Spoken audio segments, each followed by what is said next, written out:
घने जंगल में एक बूढ़ी कवि रहती थी जिसकी 2 बेटियां थीं। एक का नाम था बिजली और दूसरी का नाम था गुलाब। जैसा था नाम वैसा था रूप। उनकी लड़ाई की वजह से पास कोई पक्षी भी नहीं बैठ सकते थे। क्या बात है तुम्हें? कितनी बार कहा है कि मेरे मेकअप को पंख मत लगाना। परंतु बिजली, मैंने तुम्हारे मेकअप को पंख नहीं लगाया, मैं तो अपना मेकअप ढूंढ रही हूँ। बस बस सुन ले तू, बिल्कुल झूठ मत बोलना। क्या मैं झूठी हूँ? अब तो देख। तभी जंगल से बूढ़ी कवि लकड़ियाँ लेकर घर के बाहर आती है। फिर से शुरू हो गई ये दोनों, कभी भी मुझे सुख का सांस नहीं लेने दिया। सुनो राजकुमारियों, अपनी लड़ाई बंद करके मुझे थोड़ा पानी पिला दोगी? क्या मेरी बात तुम दोनों को सुनाई दे रही है? अंदर तो बिजली और गुलाब आपस में लड़ाई कर रही थी। ऐ जंगल की परी, मेरे बारे में सोचो, मैं इन दोनों का क्या करूं? कवि की बेटियां तो हर समय लड़ती रहती थी। उसे तो बस यही चिंता सताई जा रही थी कि उनकी बेटियों की शादी कैसे होगी। शाम को कवि वाले उन दोनों को देखने आते हैं। अरे वाह वाह बहन, तुम्हारी बेटियां तो बहुत सुंदर हैं।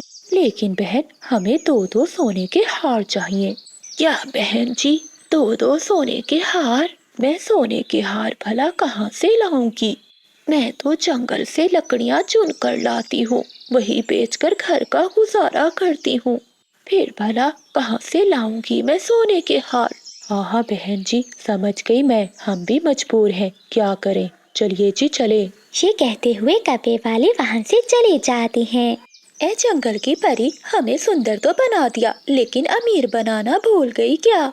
क्या हुआ मानो परी, आप इतनी उदास क्यों हैं? तोते, जब देखो ये कवियाँ मुझे ही दोष देती रहती हैं। तो फिर परी जी, आप उनकी इच्छा पूरी क्यों नहीं कर देती? लेकिन तोते, क्या जो चाहता है उसे हर समय वही देना संभव है? परी जी, एक बार कोशिश तो करके देखिए।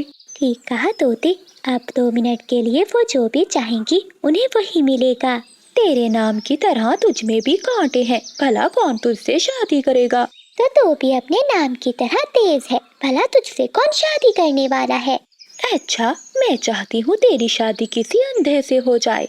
मुझे ऐसा कहा तो मैं चाहती हूँ कि तेरी शादी किसी लूले लंगड़े से हो जाए। जो ये मांग रही हैं, इन्हें मिल जाए।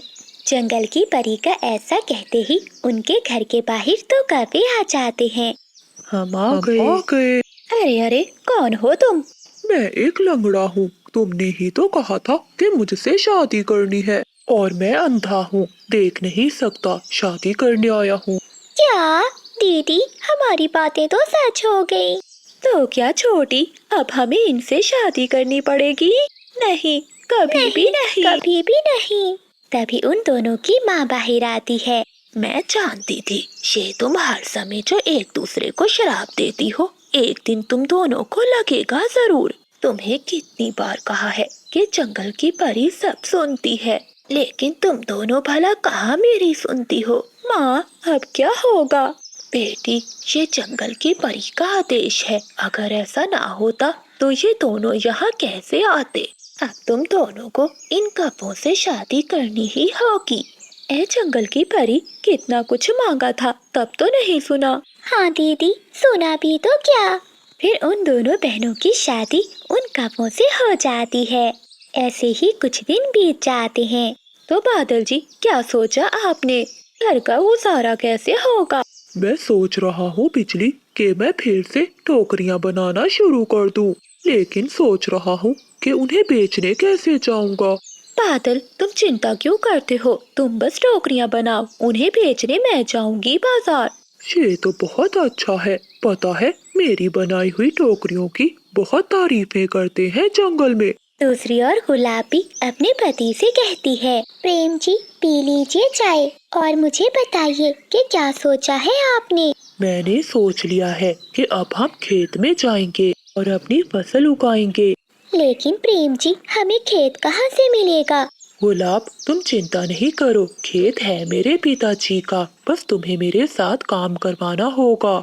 हाँ पति जी, काम तो करना ही होगा, वरना भूखे पेट मरना पड़ेगा।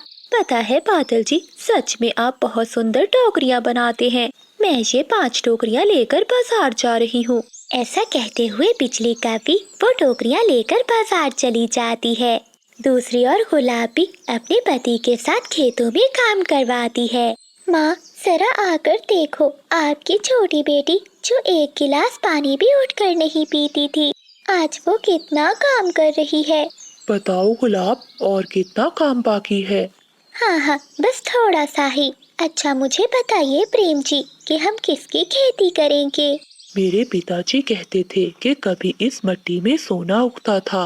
अब तुम ही बताओ कि क्या खेती की जाए। हाँ, याद आया पति जी, धान। धान ही तो असली सोना है। लेकिन गुलाब, उसमें तो काफी मेहनत लगेगी, लगाना झाड़ना। देखिए प्रेम जी, अगर जंगल की परी ने हमारे भाग्य में लिखा है तो मेहनत तो करनी ही होगी। ऐसे गुलाब और बिजली के दिन गुजरते हैं। बिजली का भी मेहनत करके बाजार में टोकरियाँ बेचती है, तो दूसरी ओर गुलाब दिन रात मेहनत करके धान की फसल उगाती है। और ये सब चिड़िया परी अपने जंगल के परिस्तान में देख रही थी। आइए आइए, ले जाइए 10 रुपए की टोकरी, 10 रुपए की टोकरी। आइए आइए, देखिए बासमती चावल है, असली बासमती चावल। जल्दी जल्दी आइए, ले जाइए चावल। बड़ी दीदी, अब मुझे समझ में आया कि हमारी माँ ने कितनी तकलीफें उठाई होंगी। तो ठीक है गुलाब, कल माँ से मिलने चलते हैं। अगले दिन वो दोनों बहनें अपनी माँ से मिलने घर आती हैं। बिजली का भी अपनी माँ से कहती है, माँ, अब तो बहुत बूढ़ी हो गई है, कल से तो लकड़ियाँ चुनने जंगल नहीं जाएगी। बिजली, ऐसे कैसे हो सकता है? तो फिर मेरा घर कैसे चलेगा? माँ, आपकी दोनों बेटियाँ अब कमाने लगी हैं। आज से हम दोनों बहनें आपके खाने पीने की जिम्मेदारी लेते हैं। ये सुनकर बूढ़ी का भी बहुत खुश होती है। देखिए मानो परी जी, अब ये दोनों बहनें आपस में लड़ाई नहीं करती है, बल्कि दिन रात मेहनत करती हैं। अब तो ये अपनी माँ की जिम्मेदारी भी ले रही हैं। आप भी इन दोनों के लिए कुछ कीजिए ना। ठीक है तोते, ये दोनों जो चाहेंगी वही पाएंगी। बेटी, मुझे तुम दोनों की बहुत चिंता होती है। माँ, तुम चिंता नहीं करो, हम दोनों बहनें मेहनत करके अमीर हो जाएंगी। जो ये मांग रही हैं, इन्हें मिल जाए। मानो परी के ऐसा कहते ही वो दोनों बहुत अमीर हो जाती हैं। उन दोनों बहनों को समझ में आ जाता है कि कभी कभी बात पुरानी है तो क्या हुआ? तुमने वो कहावत नहीं सुनी, चोर चोरी से जाए लेकिन हेरा फेरी से ना जाए। लेकिन अब क्या होगा? होना क्या है, मैं पकड़ूंगी चोर को। ऐसा कहते हुए बिजली मौसी अपने घर से निकलती है और पड़ोस पे तोते के पास जाती है। अरे ओए मोटी चोंच वाले तोते, निकल बाहर। अरे क्या हो गया मौसी, क्यों चिल्ला रही हो? अच्छा, तो तुझे कुछ नहीं पता? हाँ, मुझे कुछ नहीं पता, लेकिन हुआ क्या है? एक तो मेरे रसगुल्ले चुरा कर खाता है और ऊपर से अनजान बन रहा है। ये क्या बोल रही हो मौसी? भला मैं तुम्हारे रसगुल्ले क्यों खाऊंगा, तो भी चुरा कर? वो सब मैं नहीं जानती, ला मेरा रसगुल्ला। मैं सच कह रहा हूँ बिजली मौसी, मैंने आपके रसगुल्ले नहीं चुराए। और हाँ, इसका क्या सबूत है कि तुम्हारा रसगुल्ला मैंने चुराया है? सबूत ही तो नहीं है, अगर सबूत होता तो तू यहाँ ना बैठा होता। अब तक तो तुझे मैं जेल में भिजवा देती। अरे खड़ूस मौसी, अरे गधे की पूंछ, अगर मिलता तो मैं यहाँ क्या खाली पंख खाती? वो मैं तो ऐसे ही पूछ रहा था। चुप कर जा, अगर चोर मुझे मिल जाता तो मैं उसके टांगे तोड़ देती। ऐसे ही कुछ दिन बीत जाते हैं। बहुत दिन हो गए खीर खाए हुए, आज तो बिल्ली मौसी ने भी दूध नहीं पिया, क्यों ना बचे हुए दूध की खीर बना लूं। हाँ, ये बढ़िया रहेगा। ऐसा सोचते हुए बिजली का भी रसोई में जाकर खीर बनाने लगती है। वाह वाह, कितनी स्वादिष्ट खुशबू आ रही है, कितने दिन हो गए थे खीर खाए हुए। रोज तो ये बिल्ली दूध पी जाती है, आज तो मैं मजे मजे से खीर खा कर रहूंगी।